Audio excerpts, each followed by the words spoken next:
General Shao's revolt left Outworld's armies in tatters. We were vulnerable to enemies both foreign and domestic. That's why my sister asked me to take command. To stitch her military back together and purge Shao's loyalists within it. She trusted only me with the task. The soldiers, however, had little faith. They thought me a spoiled dilettante, unprepared and unfit to serve. That I could fight mattered little. All that mattered was that I wasn't one of them. I finally earned their loyalty by orchestrating an epic victory over Shao and his rebels. Though the general himself escaped, his forces were smashed. For as long as I am able, I will lead the Empress's armies in defense of Outworld. Through strength, we will achieve peace. Though worried about how the public might react, I met with Baraka to discuss his Tarkatans. Speaking from his heart, he moved me. I agreed to visit his colony and see how his people lived. The conditions were atrocious. This was one of my mother's few mistakes. Like all Outworlders, she treated Tarkatans with scorn. What they deserved from us was compassion. And the only way to get it for them was to reveal my affliction. To show all my subjects that even an Empress could get Tarkat. The scandal my revelation caused was intense. But with the help of Kitana and Tanya, I emerged from it a stronger Empress than ever. My honesty, empathy, and resolve won over my remaining doubters. There is no longer any question that I am fit to lead the Empire.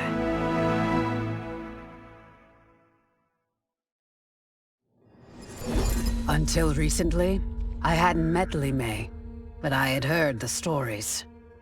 How the Umgadi's matron superior blamed her for not preventing Emperor Jared's murder. How she quit in disgrace rather than accept punishment. But those stories didn't fit the woman I now knew. Li Mei would never have been so negligent. Eventually, I uncovered the truth. The failures and mistakes which led to the Emperor's murder, they resulted from poor decisions made by the matron superior themselves. They made Li Mei their scapegoat. When the Empress found out, she wanted the Umgadi disbanded. But I convinced her that it could be reformed. To make sure it did, she put me in charge. I am humbled by this sacred responsibility. The Umgadi, my sisters, they are my life. I will not let them be brought down by the acts of a selfish few.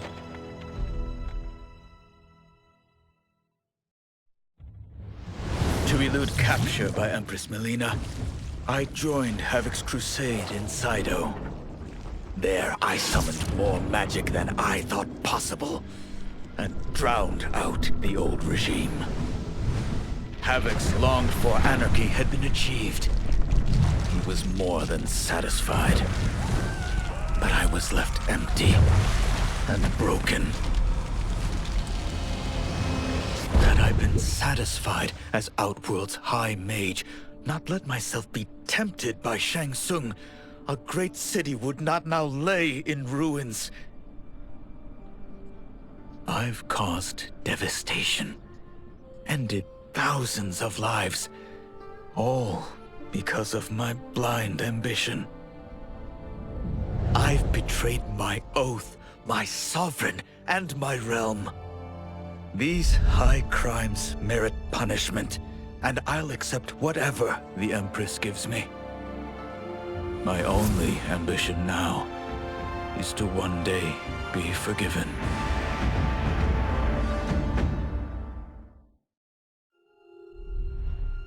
Liang and I were working hard to build our new clan.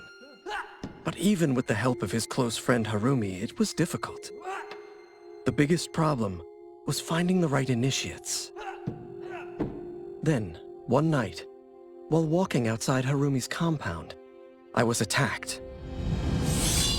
I thought at first it was a Lin Kuei assassin, but his strikes were too uncertain, too angry. My attacker, it turns out, was a boy. Homeless and hungry, his assault was born of desperation. He needed money so that he could eat. It was like looking at myself 15 years ago. I would have ended up just like him if the Lin Kuei hadn't taken me in. So I took the boy to Kuai Liang, who also appreciated his fire. We made him our first initiate. The boy's name? Hanzo Hasashi.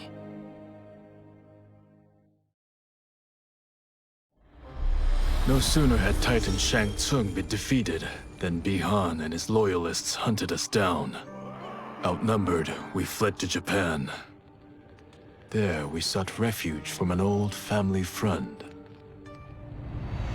As children, we played together. But Harumi Shirai was a woman now, the head of her clan. Her strength, beauty, and intellect awed me.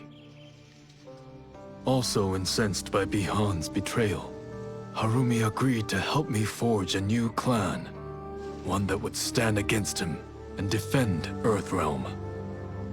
Her aid proved invaluable, and as time went on, we grew closer. To honor Harumi and pay respects to my new bride, I named the clan after her, calling it the Shirai Ryu. Now the battle against my brother begins in earnest. The Shirai Ryu won't rest until Bihan is defeated and the Lin Kuei's honor restored.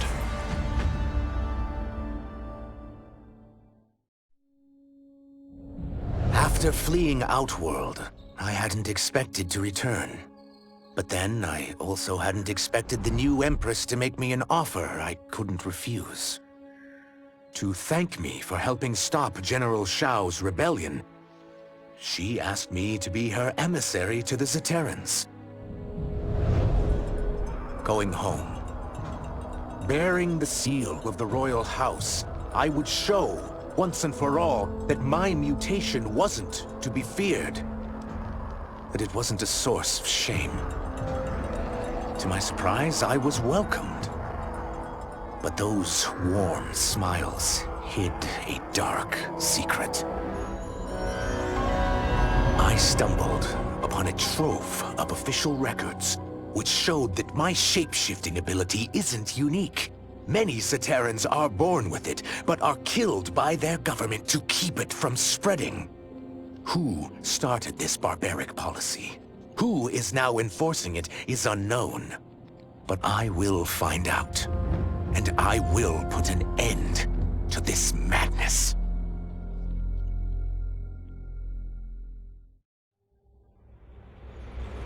I had broken the Lin Kuei free of Liu Kang's enslavement. We were now masters of our destiny, and could take our place among Earthrealm's great nations. But taking and holding territory would require a vast army. I needed more fighters to make our presence felt. Then I recalled Shang Tsung's dragon warriors. An army of them would be unstoppable. But trafficking in such strong magic would surely draw Liu Kang's attention. Sektor advised that we avoid detection by building our army using science, not sorcery. We've invested much into this endeavor, and we are beginning to see results. Once again proving the depths of Sektor's genius. When we are done, all of Earthrealm will honor our desires and heed our demands. If not, they will face the Lin Kuei's wrath.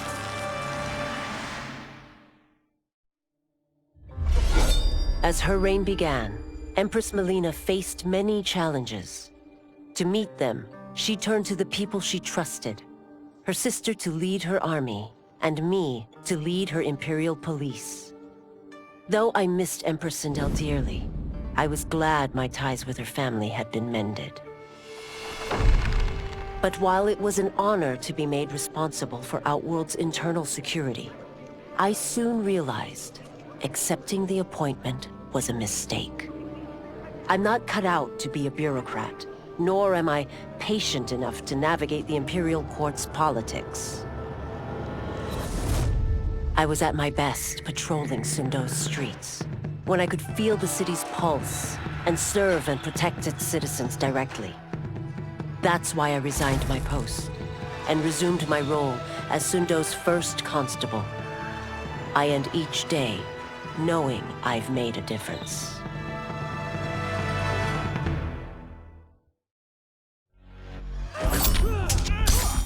I wasn't looking for allies against the Yakuza, but I found one in Special Agent Jackson Briggs.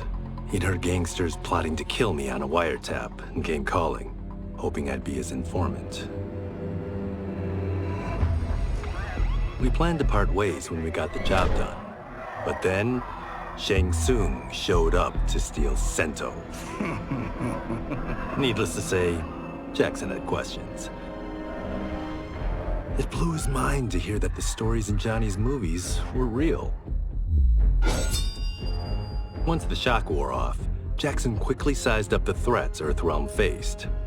To deal with them, he got his bosses at the FBI to form the Outworld Investigation Agency. When he asked me to sign on, I hesitated. After all, me? A government agent? But it's an important job. And more importantly to me, an honest living.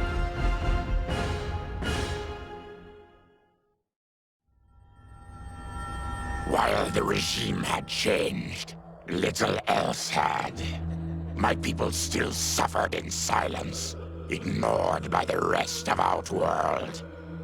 Though now I knew Empress Mileena's secret, that she was also afflicted with Tarkat. If anyone would help, it would be her. But how to get an audience? Cyrax. He was the Empress's new emissary to the Zaterans. I asked him to introduce us. At great personal risk, he agreed.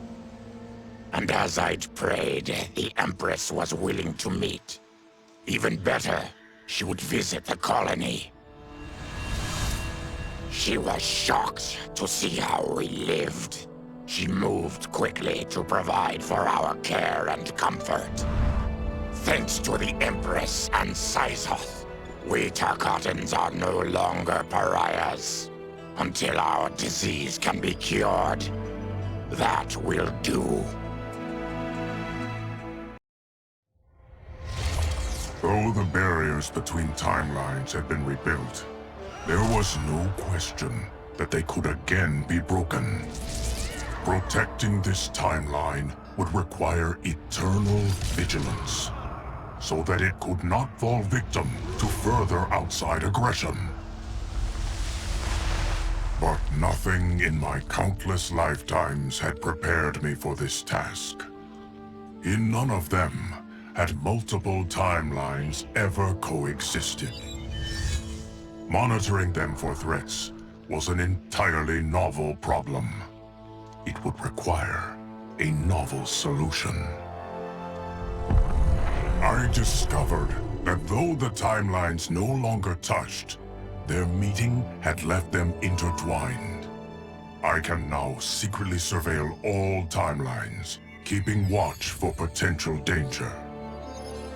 It pleases me to do this service for the new era. Lord Liu Kang may rest assured that it is secure.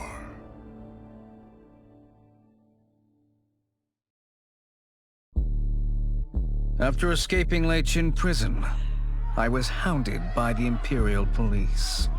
I needed a place to hide and to recuperate while I plotted the best way forward.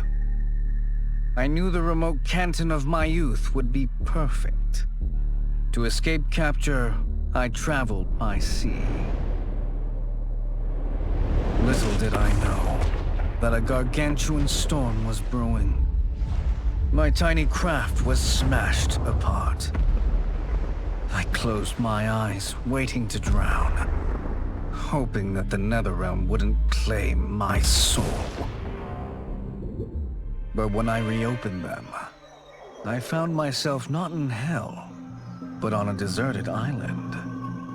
From its ruins, I could tell that great sorcerers had once lived there. In the caves beneath the ruins, I found what I can only describe as a well of souls.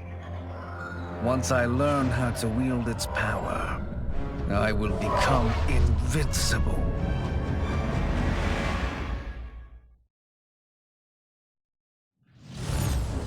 The battle had been lost, but the war isn't over. I won't stop fighting until I take Outworld's throne.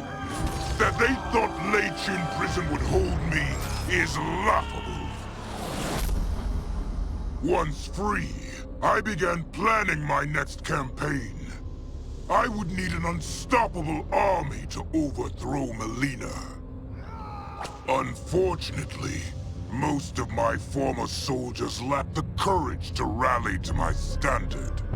Rebuilding my army would require finding new recruits. And that task is proving easier than expected. Outworld's golden age has left more than a few behind. Without hope, without power, they eagerly heed my call to tear down Mileena's government. As the darkness enveloped me, I took a long last look at my family. I did not expect to see them again until their souls joined mine in the living forest. But miraculously, my beloved husband delivered me from oblivion. Though he couldn't save my body, Jared had preserved my soul. Like him and countless others, I am now a part of Ermac. Yet ours is not a peaceful repose. The collected souls within Ermac have their own needs and agendas. Before we can speak as one, we must first reach consensus. I had thought, as the former rulers of Outworld, I and Jared would hold sway. But here we are, two souls among many thousands, fighting for the right to be heard. And if there is one thing we do well together, it is fight. We will win the right to govern Ermac as we once had governed Outworld. And we will rule for the benefit of all.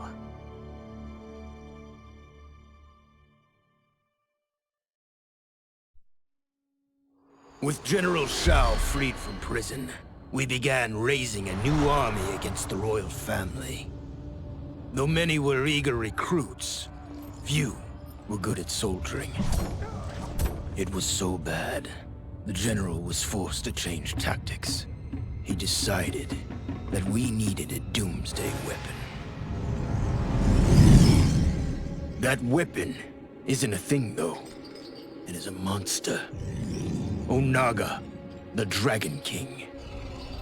The general told me the old legends were true. That his ancient ancestor defeated Onaga, trapping him deep inside Mount Sagan. The Dragon King is still there today. His pent-up fury waiting to be unleashed. Because Onaga is so dangerous, the general wouldn't risk trying to tame him before. But now, he feels we have no choice. Though I likely won't survive, I accept this mission gladly. I can think of no greater honor than to give my life in the general's service.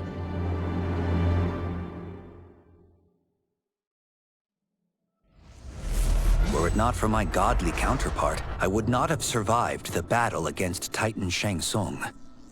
Meeting him, though, raised questions. Why did I replace him in this new era? Why was I made mortal? Lord Liu Kang told me of his Raiden's nobility and righteousness, about his steadfast leadership in the defense of Earthrealm. He also told me about Raiden's dark side, how he could be consumed by rage and cast aside the rules he otherwise lived by. Making me mortal and incapable of such anger was to keep me from following in his footsteps. Though I understood the reasons why, I felt I had been done a disservice. To survive the coming battles, I may need the edge that only great rage can bring. As the Shaolin couldn't aid me, I sought out someone who could. Someone to stoke the fire within me and teach me to master it. For this, I could have no better teacher than the Shirai Ryu's Grand Master.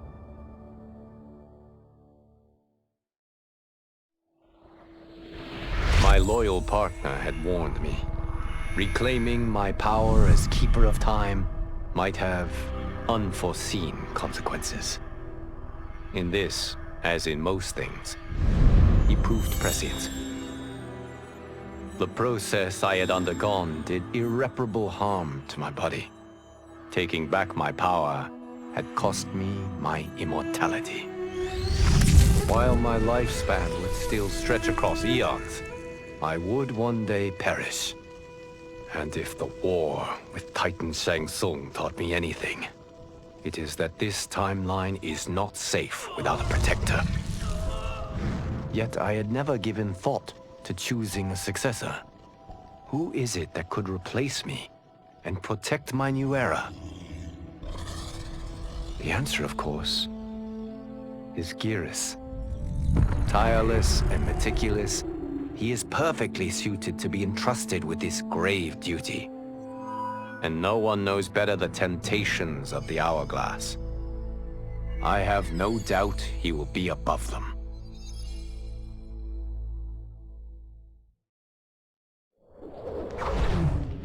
Since this whole thing kicked off, I'd wondered why Liu Kang chose me to be a champion. I mean, sure, I was killing it as a martial arts star, but it's one thing when it's all for show. It's different when you're playing for keeps. Then Liu Kang let me in on his master plan. He wanted the masses to know about the world beyond them, the one filled with gods and monsters, and he wanted me to tell him about it. But I knew revealing the truth all at once would be too shocking of a plot twist for most. That's why I pitched doing a bunch of stories, to slowly get people used to it. And if there's one thing I can do, besides kick ass in combat, it's build a cinematic universe. I'm serving up movies, streaming series, games, you name it. I like that I'm doing a public service. And it doesn't hurt that I'm making more than a few bucks. It's the kind of synergy that would make any studio mogul proud.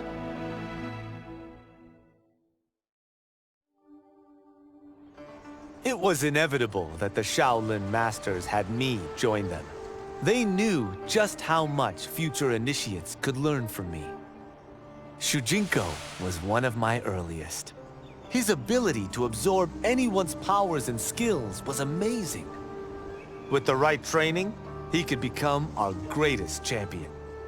I knew that I alone could give it to him. But as his proficiency grew, so did his ego. In love with himself and his power, Shujinko became a threat to the realms. He hadn't learned humility, because I wasn't the one who could teach it. I should have listened to Raiden's warning and not tried to train Shujinko alone. After he was subdued, Shujinko's accumulated abilities and memories were taken from him.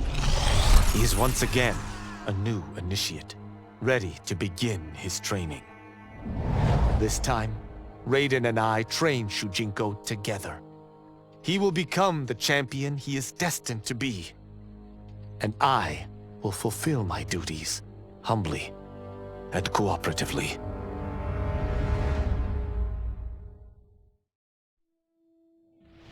I couldn't believe that Liu Kang welcomed me in Earthrealm, or that he thought me worthy to study with his Shaolin masters. After a lifetime of wishing for one, I finally had a home. But my joy was tempered as I thought about Serena. My shadow sister was still under Quan Chi's yoke, and she deserved a life free of him as much, if not more, than I. Quan Chi and my other sisters proved tenacious, but they were no match for my blade. I snatched Serena from them. Then Liu Kang helped me break Quan Chi's spell. Her mind free of his influence for the first time in years, Serena chose to join me in Earthrealm. My sister and I once again fight side by side. Only now we do so for Earthrealm. Together, we have formed the Order of Light.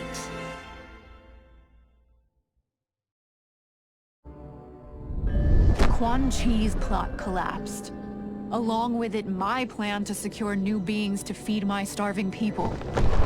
Because I'd advocated for partnering with him, I was held responsible. If I didn't seize for Viternus' new feeding grounds, the Coven would banish me. But then, I had a revelation. I didn't need to conquer realms to feed my people. I simply needed to capture enough beings to breed them. Once they multiply, Viternus will have a limitless, renewable source of food. And I only need a few thousand to start. A number so small compared to the billions in the realms that no one will notice as people go missing. But it will be more than enough to establish our breeding stock and feed a ravenous Viternus.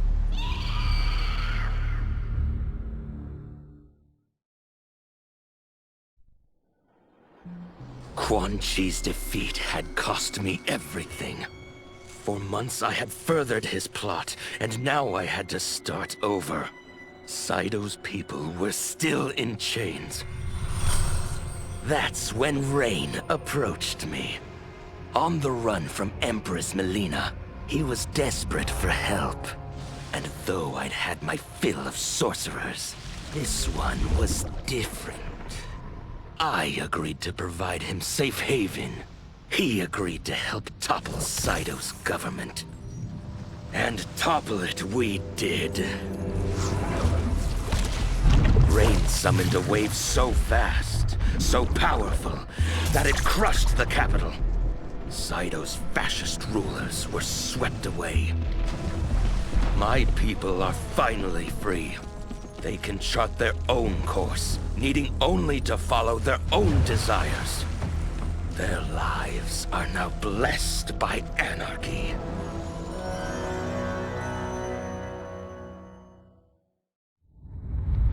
Desperate to avoid defeat, Titan Shang Tsung had stolen me from my timeline to set me against Liu Kang. He assumed a Viltrumite would shift combat in his favor. Shang Tsung was right, of course, but he was blinded by ambition and failed to consider that my only true loyalty is to the Viltrum Empire. In my home timeline, my mission to pacify Earth for Viltrum had been left incomplete. I thought I could redeem myself by delivering this new timeline. New realms, new species, all ours for the taking. For a few years, annexing realms satisfied the Empire's hunger for conquest. But my people have excellent memory. I knew sooner or later we would return to our own timeline, to Earth, to finish my original mission. I only hope my son has had time enough to prepare.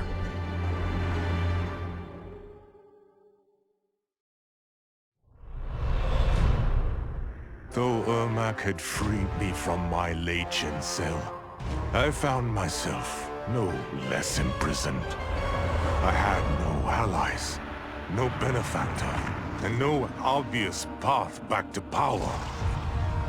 And power is what I crave.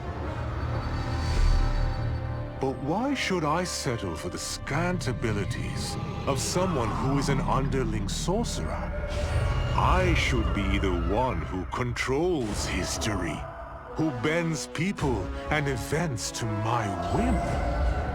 I should control the hourglass and wield it as the keeper of time.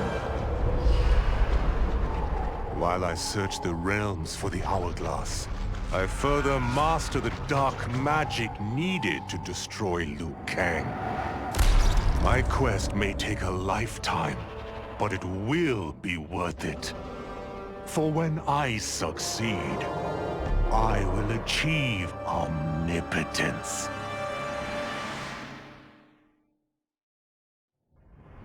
Project Starfish? Project Butterfly? Crazy town. Both of them. But neither was as fucked up as Project Magician. I was way over my head with Eclipse. I mean, the dude's a goddamn god. Somehow, though, I got his back to the wall. Freaked him out so bad, he cast a spell that sent me here. I guess he thought sending me here would finish me? But I tell you, I feel like I've come home. This place needs peace. Bad. And like me, folks here will do whatever it takes to get it. So bring on Shao, Reiko, and those dickhead sorcerers. I'll drop them all first chance I get.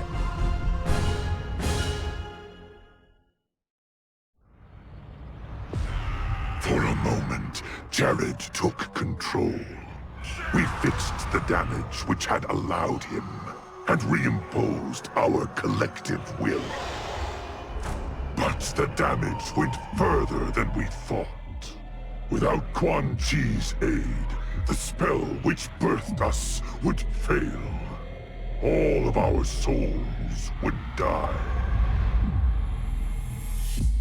We freed the sorcerer from captivity. But after healing us, he betrayed us. He schemed to make us his slave once again. Combat was fierce, yet we persisted, finding strength in the unique abilities of our collected souls. Now we must decide our future path. Reconciling our desires will be difficult, but reconcile them we must. If not, we will be consumed by civil war.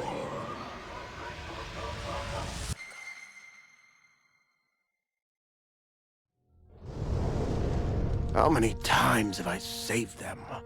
I give and give and give, but no, I laser a few measly, innocent bystanders, and suddenly they're all, "What have you done for me lately?"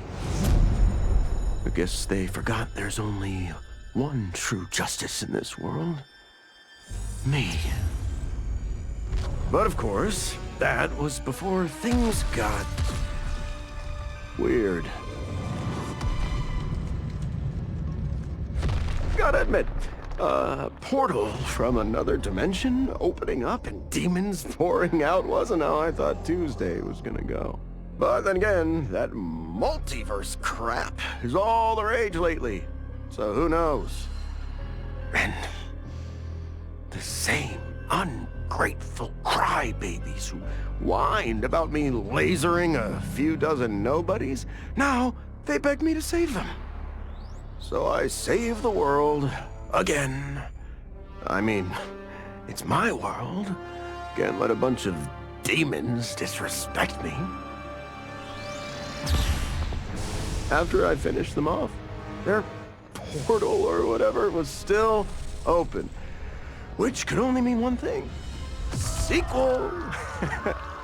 I went in the damn glowy hole. And what did I discover? Another realm! With a tournament where gods and monsters fight to the death. It was like Vauntland, but just for me. Honestly, I only wish I'd known about this place sooner, because I've had the time of my life.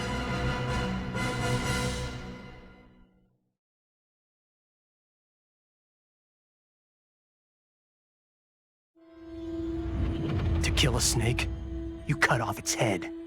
Or in the Yakuza's case, its heads. Kenshi said I couldn't do it. But he didn't know what I knew. That the family's bosses were meeting to talk shop and settle disputes. In one fell swoop, I could decapitate them all. As they nursed whiskey and negotiated, I waited. My moment came, then was cut short, when a fiery portal opened. Out of it stepped men I'd never seen before. And from the boss's low bows and averted eyes, I could tell they were the ones really in charge. Listening in, I learned they run the Red Dragon, an ancient clan secretly behind all of Earthrealm's crime families. I could crush the Yakuza, but these Red Dragon would simply replace it. Probably with something even worse. I'm facing a powerful new enemy in my war on the underworld. One I never saw coming. And I've got to finish them, or die trying.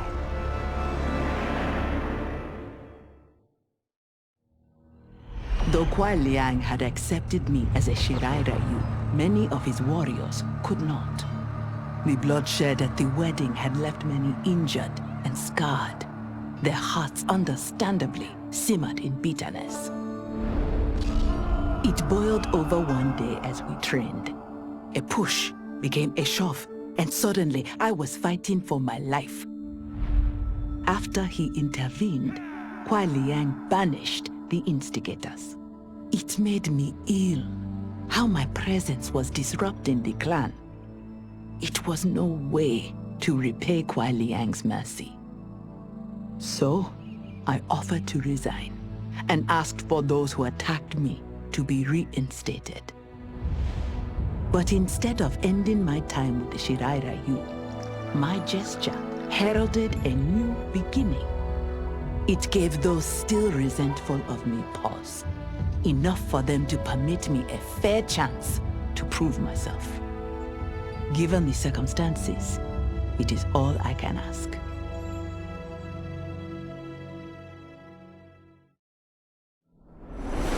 Though I had returned to the temple after Titan Havik's defeat, I remained livid.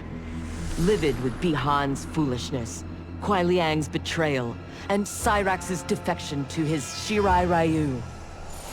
So when Quan Chi arrived to parley, offering to eliminate the upstart clan, I listened.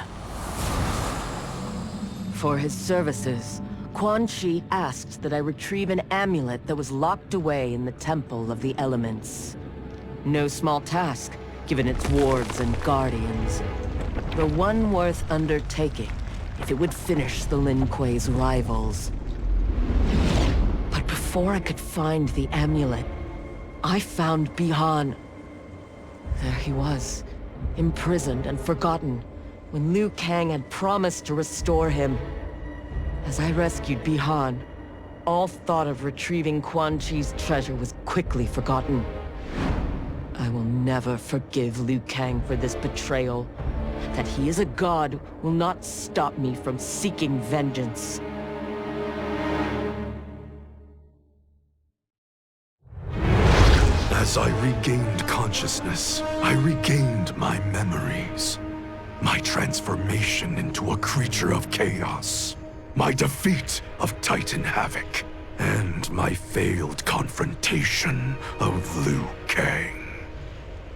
Sektor was obsessed with finding the means to purge my soul of Titan Havik's corruption. She was shocked when I told her she should do no such thing.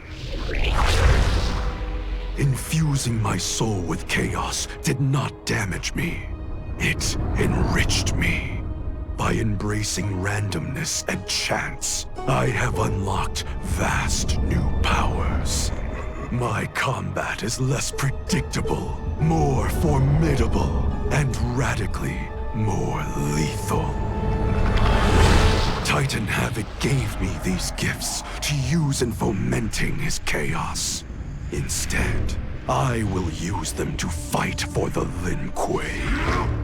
Liu Kang, the Shaolin, my brother and his clan, will yield in terror when confronted by my perfection.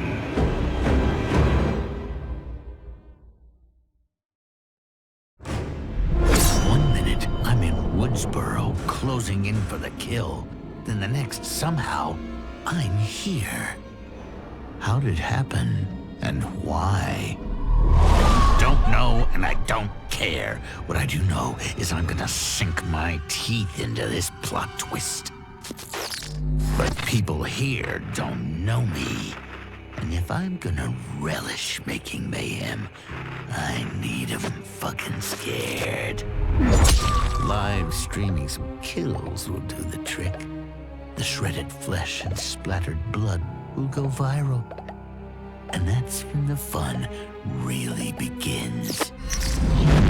I can't wait to start stacking bodies, to see the eyes go dark as they die. I do this right, someone will want to turn it into a video game. And they say I'm a psycho.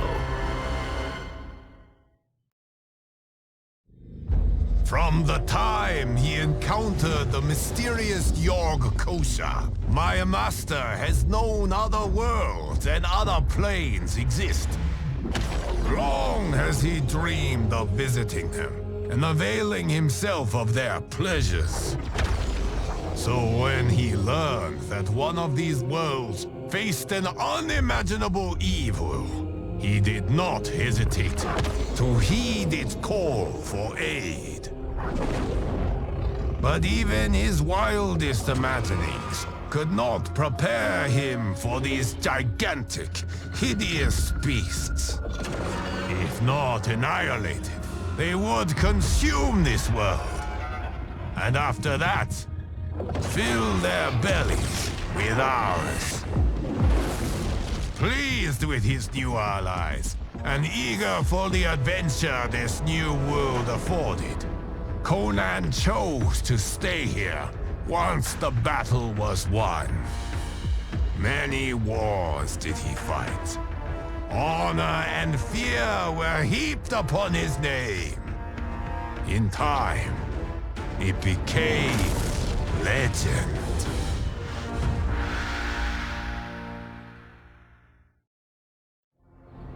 How the Terminator came to this timeline is unknown. The danger he poses to it, sadly not.